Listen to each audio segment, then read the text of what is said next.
You got three types of people in the world. You got cutters, you got burners, you got pickers. I'm a cutter. I used to cut myself, and you know, it used to make me feel better. And my basement was all white, so when I would cut myself, I would write the things down in my own blood that bothered me. So when you turn the red lights on and you shut the regular lights off, all that red blood turns black. You know, it didn't matter, like, you know, how you looked or anything. You know, it was just a matter of, you know, whether you wrote a good song or not. What do we sound like? We sound like Black Sabbath meets the Beatles rehearsing Drunk on a Haunted Factory. Music had substance at that point. You know, cherry pie. I mean, you know, it's like my dick.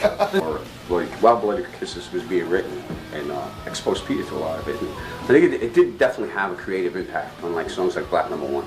Manager was like, Motley Crue asked you to go out. We were like, what are you, crazy? How is this going to work? At us. How are we going to be? No way, no way. He says, do it. It'll be good for you guys. You guys should definitely do it. And that's it. Reluctantly, we did, and that's what put us on the map. Yeah, we went from selling 50 albums a week to selling 2,000 albums a week, like in 1 week. When I had found out that the Bloody Kisses went gold, I'm like, this is like a nation of deaf people.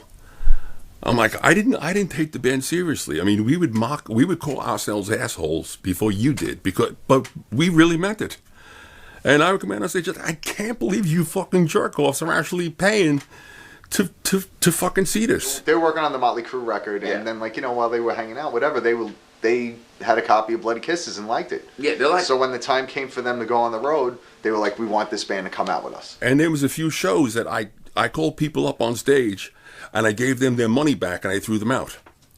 I said, you fucking asshole, and I'm calling your mother, and I would call their mother up on stage. Do you know where your fucking son is right now?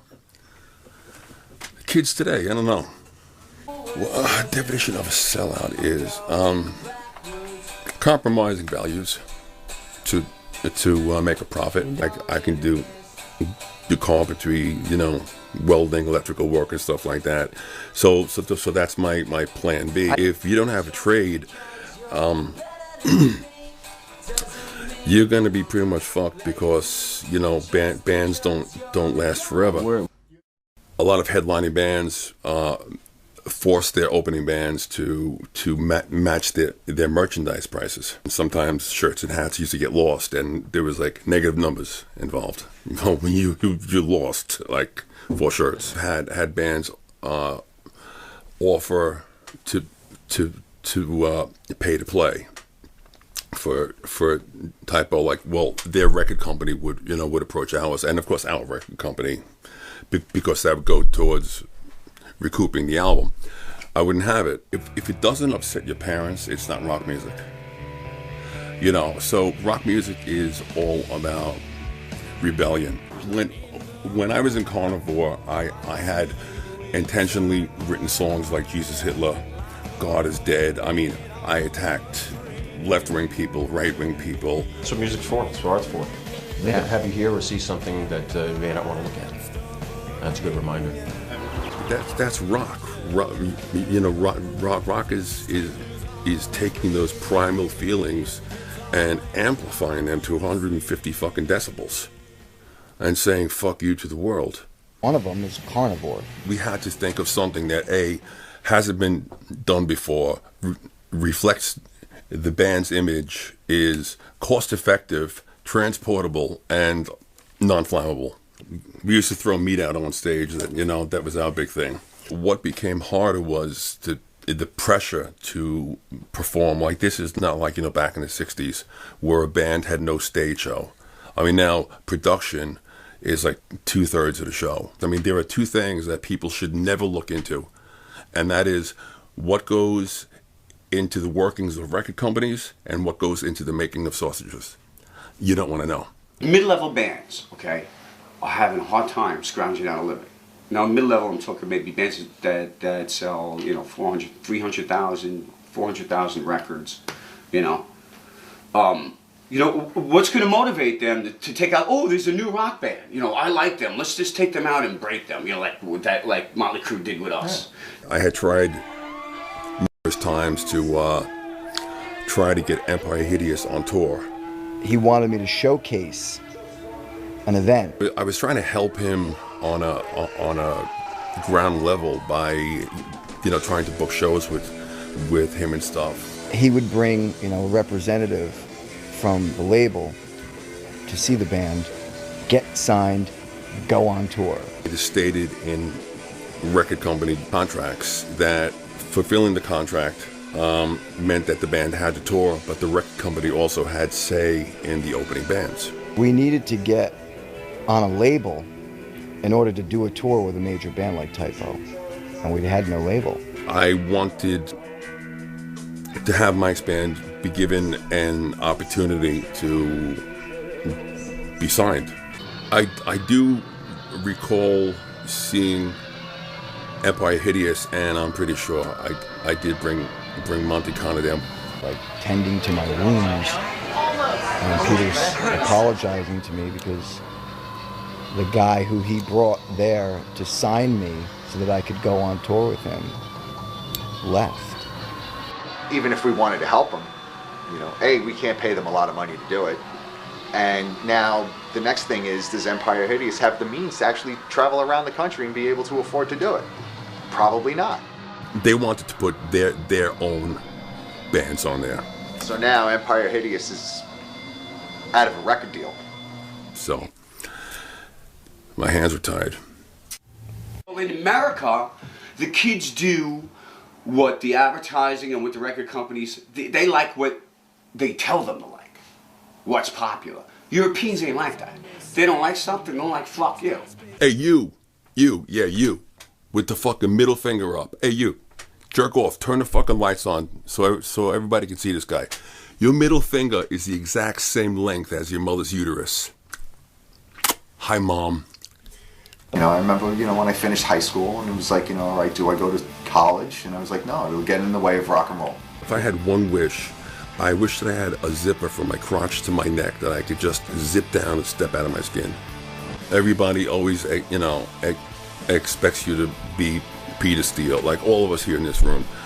We all have, 20 different sides.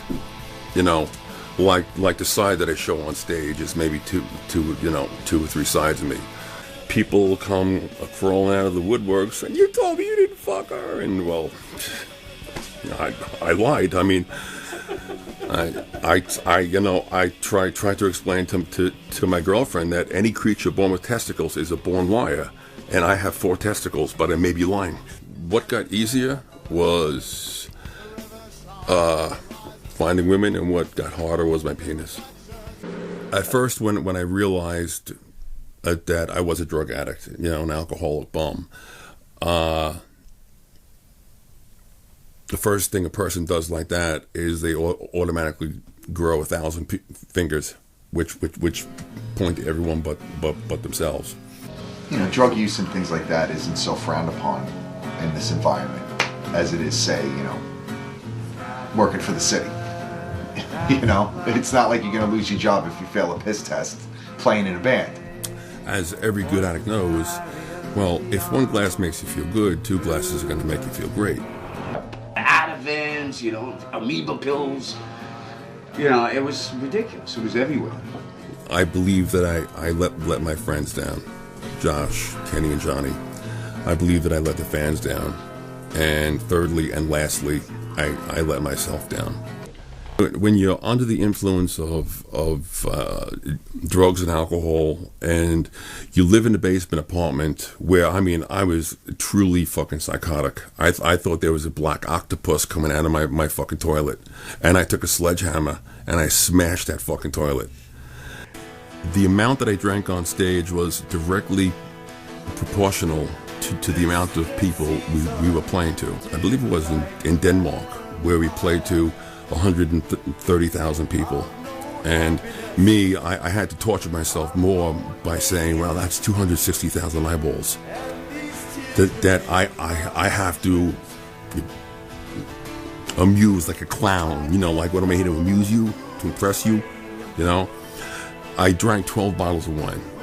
I drank 4 bottles before, 4 on stage, and 4 afterwards. The situation has to be right for this monster to rear its ugly head. And I just never realized that by quitting work for Parks, it gave this demon No, I summoned this demon up. If you finally get to play the Garden, you know, what do you do? Oh, I played it once, I'm done. Okay, I did. I fulfilled my duty. No, now you want to play it again and again and again and again. It's an addictive thing. It's, you know, you don't want it to end. You know, I mean, why the hell you think you drink so much on a goddamn record? You know, you drink, you have fun, you have a great show, and then the show brings you up to 10, you're living on 10, and then you get off stage, you want to stay on 10. What drugs and alcohol really took away from me was passion. And since I've been sober now about 6 months, I'm starting to like feel things again. Yeah, I mean, not everybody obviously creative is. Glenn doesn't do anything. He drinks champagne once in a while. You know what I mean? And then this guy's like me and Peter. You know, just too far. I developed heart problems. I developed liver problems. I've never had a stroke. I've never had a heart attack. And as Mark Twain put it, rumors of my death have been highly exaggerated.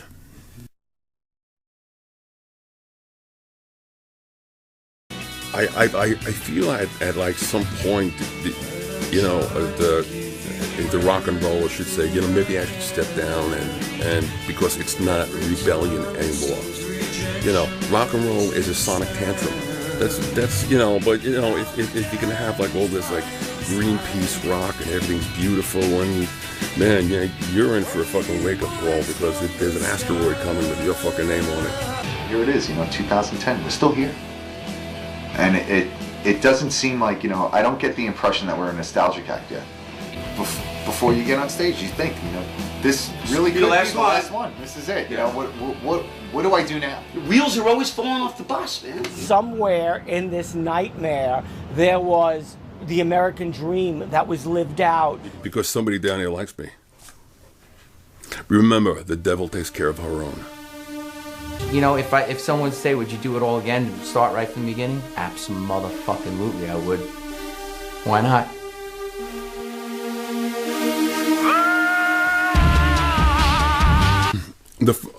I guess my all-time favorite bassist was Geezer Butler, and we were fortunate that we were on tour with Black Sabbath, and I must say that they were like every band we've been on tour with, Pantera, Queensryche, Motley Crue,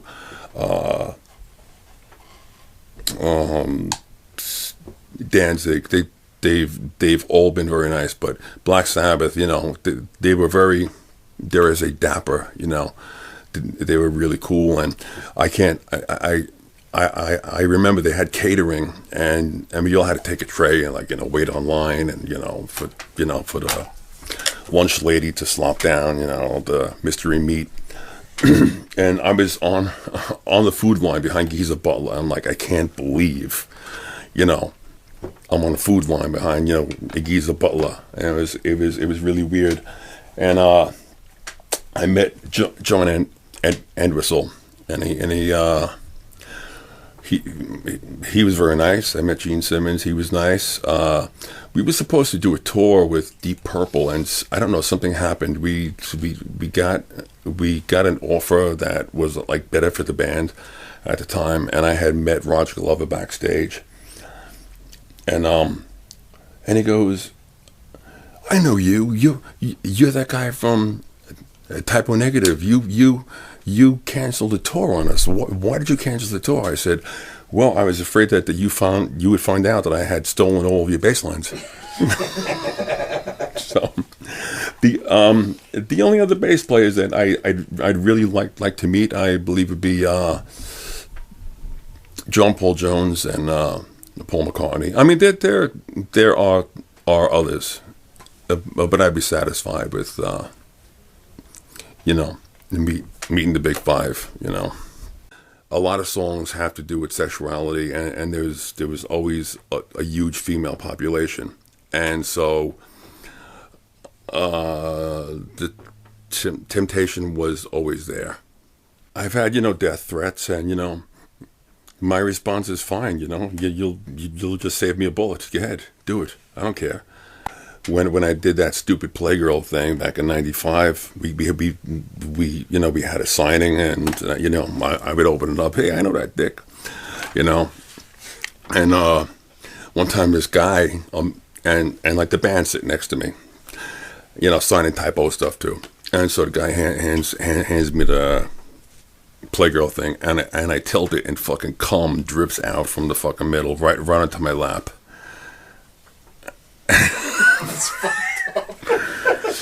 and the band saw it, and they like just fell over in their chairs, and I said, "Can I have a napkin, please?" Sign it? Yeah. I was kind of good natured about it. I didn't appreciate it,